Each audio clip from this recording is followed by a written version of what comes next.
Good morning, good evening, or good night for some of you wonderful people listening in. My name is Lordwin, and let's delve right into the news. Today, in the gaming community... Oh, I'm so sorry. I'm new to this. I guess I should explain who I am and what this is, right? This is The Royal Decree, a podcast about video games, movies, and anime.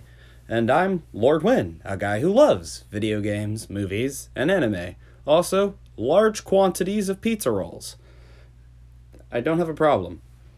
We'll be discussing lore of many games, more Apex and Overwatch related, due to those being interest of mine. Maybe some League of Legends, the esports community, Marvel community, and all that fun stuff. Star Wars too. Oh, can't forget about Star Wars. But let us begin. Now, the opening segment of today's podcast is something I didn't expect to be making. I'm going to be honest with you. Pardon me. Jeff Kaplan, the ex-lead designer, you heard me right, ex-lead designer of Overwatch, has resigned. It says here in a tweet by Jeff Kaplan, I'm quoting here, "Greetings, Overwatch community. I'm leaving Blizzard Entertainment after 19 amazing years. It was truly the honor of a lifetime to have the opportunity to create worlds and heroes for such a passionate audience. I want to express my deep appreciation to everyone at Blizzard who supported our games, our game teams, and our players. But I want to say a special thanks to the wonderful game developers who shared in the journey of creation with me. Never accept the world as it appears to be. Always dare to see it for what it could be. I hope you do the same. GG, Jeffrey Kaplan." And I'm not crying, the invisible ninjas are just cutting onions nearby. Now, a little background. Overwatch is a multiplayer 5v5 game in which characters select a hero with a unique set of abilities to fight each other in. Apart from the fact that Overwatch 2 will now continue with Aaron Keller, who's helped Kaplan on Overwatch, as well as World of Warcraft, which is astonishing.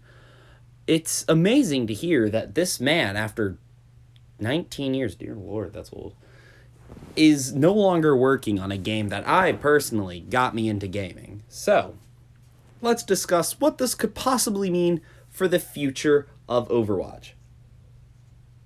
Allow me to say the first thing. God dang it, Overwatch 2 is screwed. Oh boy. It was already released late due to COVID and all these other things, but now, yikes. Just yikes.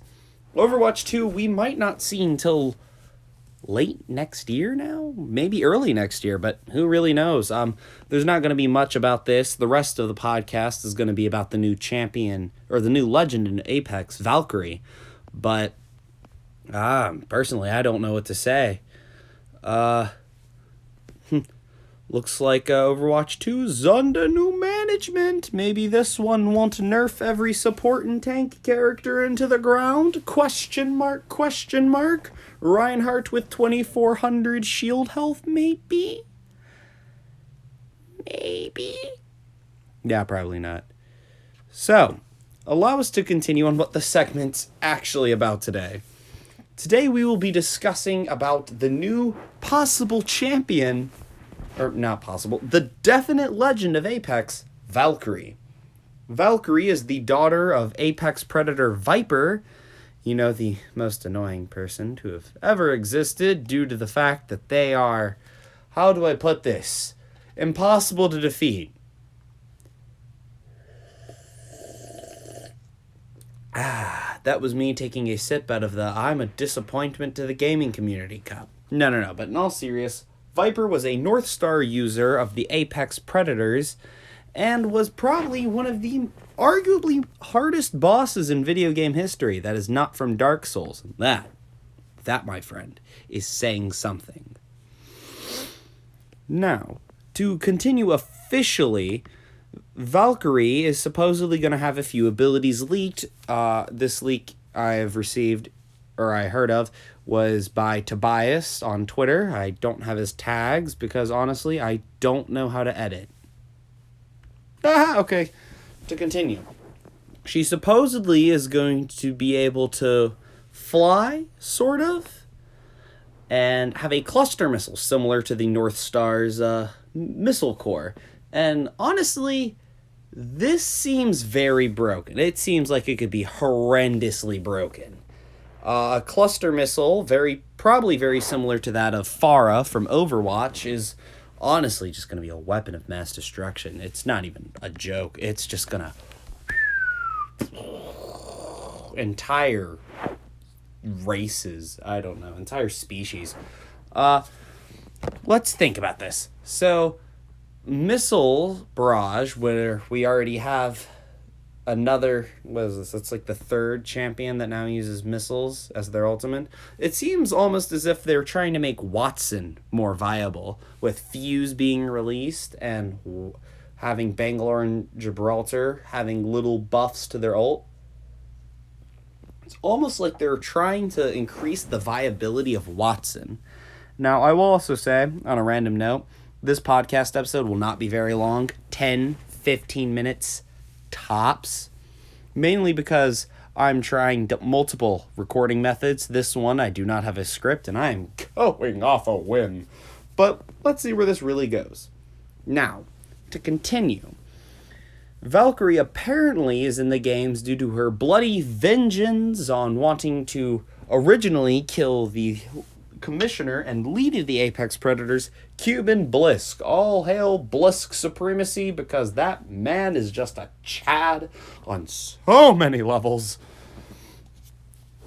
But after confronting that really her father left because he had to go kill a certain rifleman, she wanted vengeance for her father leaving and blamed it all on Blisk, because it's apparently all in Blisk's hands that her father died to a Vanguard-class Titan and a mere rifleman. Titan go. So, where does this leave her? Well, I think, lore-wise, she is going to enter the games in an attempt to bring herself to her own glory. Voice line-wise, she's going to hate Revenant, because every champion does, let's be honest. I dare you, name a single champion that does not hate Revenant with almost every single bone in their body. I'll give you $20 if you can. Not really, please, I'm broke. Now, Bangalore, she might have conflicted feelings with due to her being IMC, and those are the people who hired the Apex Predators, the IMC. So she may blame Bangalore partly for her father's death, which totally makes sense to me.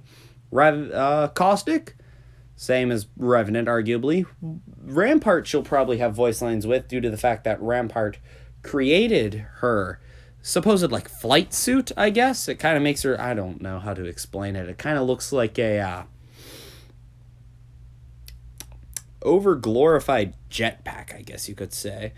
Which really just leads me into all sorts of questions. The pilots in Titanfall 2 all had hover packs, and us as champions do too. Why does she need, a bulk, extra large sized, thing to block her, chest and everything? I don't know. I'm actually going to go into some comments that I had from good friends on Twitter and sum them up, sort of, and explain their first reactions to Valkyrie. So someone said that if her kit and her gameplay is similar to that of the North Star Titan or Viper, they could be a very interesting legend, and I have to agree with that. Personally, I loved running into Titanfall 2 battles with a Legion and unloading about 300 bullets into anything that moved, but North Star was a good Titan. Now, this could mean she has great long-range viability, and according to one of the devs, he'd be surprised if a lot of teams weren't running her until they nerf her into the ground like every other champion that was good. Rest in peace, Octane and Caustic. But that leaves us on another note. What was the North Star? So the North Star had a trip mine, a railgun, a little sonar missile thing, I believe. It's been a long time. A hover, and missiles raining from the heavens. Now, of course, from the leaked abilities, we've seen that her passive, VTOL, is supposedly going to allow her the ability of I can't remember now. I believe it was some sort of flight. But her ultimate is supposedly going to allow her and her teammates to relaunch as if you're dropping right back out of the dropship. And personally, that doesn't seem that useful to me, if I'm being honest. We don't need another champion that allows their team to get to somewhere else. We already have Pathfinder and Octane, who can do pretty much, I guess, the same thing you could say as Valk, but so much more efficiently. Her tactical is supposedly a cluster bomb, so I'm guessing something similar to that of Fuse's tactical, which just makes it all confusing. Like, why a missile launching almost? And is this going to deal a ton of damage? Probably not, but are we expecting, like... What should we expect? Her passive is supposedly going to allow her some form of flight. I'm assuming it might work similarly to Pharah's jetpack, as in she will be able to go up and have like a limited fuel gauge. At least that would be really good for a lot of players who are attracted to the game. Most, or some coming from Overwatch. Which actually leads me into, aren't her abilities just Pharah? I mean, you can fly, you can fire a missile, you can unleash the hell from the skies. It's just Pharah copy and pasted into Apex and made Japanese. Personally, I'm not that excited for her. I think her release was kind of a letdown. All we had before this was a few leaks, teasers, and the story of the Outlands trailer, and I think everyone kind of agrees they've kind of been going quiet with Legend releases. I think the last time people were absurdly hyped for a Legend might have been, if I can think right, personally, in my opinion, Season 4 had the best teasers and leaks. That or 3. 3 actually was really good for teaser-wise. With crypto and the map route and the little hacking area going, I'm in, and all that fun jazz. Season 4 was a good continuation with the whole video clips released. Season 5 had the in-game teaser where we went into the area where Revenant's now gone forever code is. Season 6 had Rampart, personally not the greatest teasers. Season 7 had Horizon, or Scottish Mother, who will not stop speaking about how her jump jet saved her.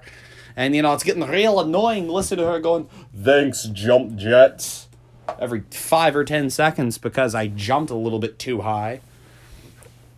Season 8 gave us Fuse, but neither of their teasers were all that good. We had the fire bombs on Olympus, which came in. I don't even remember. The Horizon one had the science test. Horizons was pretty good. I think Horizons was about equal to that of Crypto's.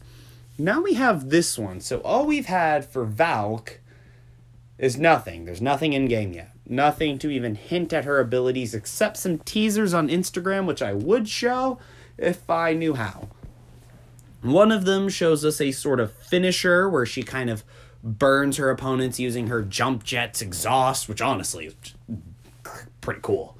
Another shows her launching into the air and then firing missiles, all Pharah or Missile Core like, which leads into the discussion of how was this going to work? I couldn't tell from the small clip and the horrible editing, like, oh, my eyes are burning.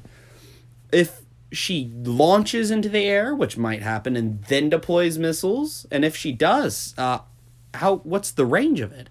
With every other tactical that you aim, there's a little thing, a little like guide almost, like it's like, oh, hey, it's gonna go there, don't miss the dummy.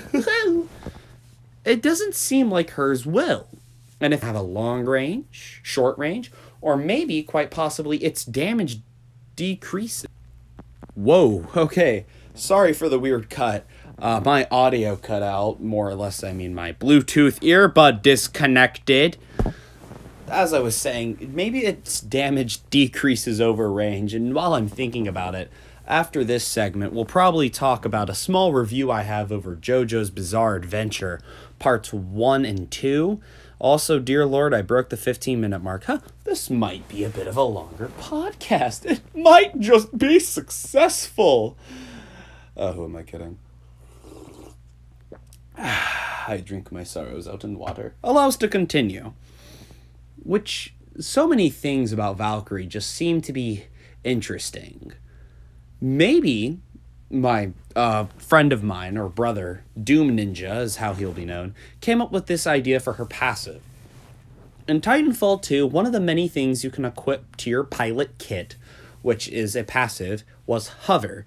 And when you aim down sights in mid-air, you hover in the air, which is similar to how Horizon's tactical works, and could make her horrendously viable then, as a massively crazy long-range character. Because we all love being sniped by Krabers, right? Please agree with me. Okay. So, what does this really mean? I think it means that they are going a bit bolder in terms of legend abilities. Or quite contrary, they're trying to bring more abilities from Titanfall 2 into Apex. Let's think about it. We already know that there are some in the game. We got the Stim on Octane, the Hollow Pilots on Mirage, the Phase on Wraith, the AWOL, sort of, you could say, on Rampart. Now I gotta think of all the abilities, because I can't complete this thought unless I do it all. You got the grapple hook on Pathfinder, the sonar, the pulse blade somewhat on Bloodhound. So what if they've decided to start implementing Titan abilities? Personally, after this, I wouldn't be surprised if we got some Pyromaniac champion whose abilities are quite similar to that of Scorch.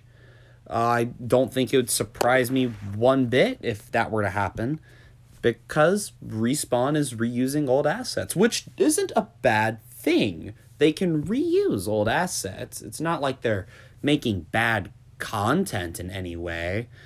Now I guess it's time to talk about the bow, the new gun being added into Apex. And if I was mistaken, it will also be part of a new class of gun called the Marksman Rifles, which will consist of the 30-30 repeater, the G7 Scout, this new bow, and I think I heard word somewhere that it would include the longbow DMR, because DMR stands for Deployable Marksman Rifle, I believe? Which would make sense, I guess, but they might take Skullpiercer off. Maybe, probably not though. I'm thinking that for the marksman guns, they might have their own type of magazine, seeing as that's what they did with snipers. If the longbow were to be added, the farthest scope you'd probably be able to add onto these guns is a 2 to 4 times.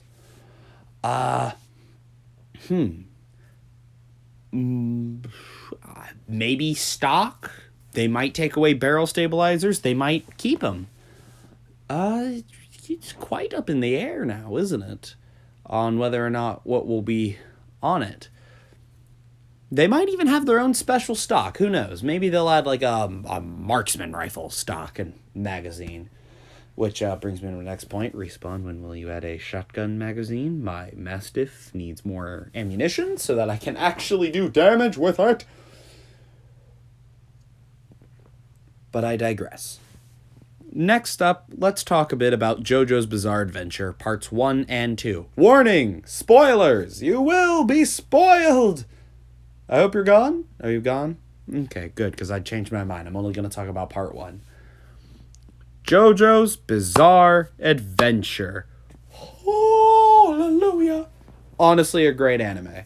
I love that it was suggested to me, and I love almost everything about it. It's an interesting, almost like Van Helsing goodbye, because there's a new vampire slayer in town, and his name is Jonathan Joestar. Speedwagon is the best boy in part 1, although von Stroheim, somehow, some miraculous way how, only in part 2, and only can JoJo make a Nazi, a literal World War II era German soldier, a decent character that I do not hate with every fiber of my being, because he's not bad. He wants to help people. And all the villains are so well crafted, and I finally understand so many memes. Oh, because it was it's Lordwin, it's not Dio. You got bamboozled. Bamboozles for the foozles. Okay, this is where we've reached the 20 minutes and 30-second mark, so this is where stuff gets weird, everybody! Let us continue with JoJo. It's an interesting concept of British boys go to slay vampires for bloody vengeance, and I have nothing against it. I think that out of the recent different types of anime that I have watched, it being a Shonen Jump, it's really good. It doesn't start in modern day era. It's back in, 1880s, I think. I can't remember. 1860s, maybe. And it's very interesting to watch. It's a little cheesy, though, in, part 3, when Jotaro's like, I'm 17, yet I'm built like Arnold Schwarzenegger. Because, Oblivion. And Hamon is an interesting concept of, like, life energy being used to slay the undead. Almost how, like, healing potions in Minecraft kill zombies. Now, there's not much I could say except more episodes for part 1, and part 1 is arguably one of the greater seasons. Okay, I take that back. Part 3 is the best. And the music! Oh, the music! And the themes! Especially for, like, the Pillarman theme. Oh, dear Lord, I love it so much. Jotaro's theme, great. Joseph's theme, great. Avdol, Kakyoin, Polnareff. Everything's great. I can't even come up with, like, a rebuttal on how I hate JoJo, because JoJo's honestly great. Not my favorite anime. It's second, though. I would say second or third on my list of favorite animes. Is that the plural for anime? Is it animes? Animi? Animagos? I don't know. Someone's got to tell me that. Tell me that in the comments below. What is the plural for anime? Because frankly, I'd like to know. Because, the plural for weeb is weebs or weeaboos. Otakos. No, okay. I'm not that crazy, I swear.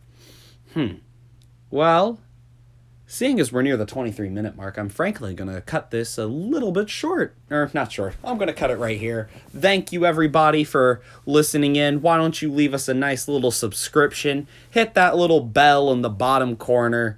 Why don't you follow me on Twitter at _RD podcast. One day we'll have guests. Next week we might talk about something different. Maybe Chad Greenier resigns from Respawn, or Tommy Casiolo writes decent lore for Revenant, or Manny Hangopian will laugh at our faces when he puts BT's body in the background of splash art for freaking Valkyrie. Oh my god, BT! Okay, everybody. Thanks for listening. Hope you tune in next time we do an episode.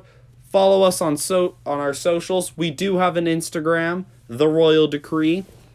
It's in our about, and I'll have it in the description. Hope you all have a wonderful day, and I'll see you next time. Ciao.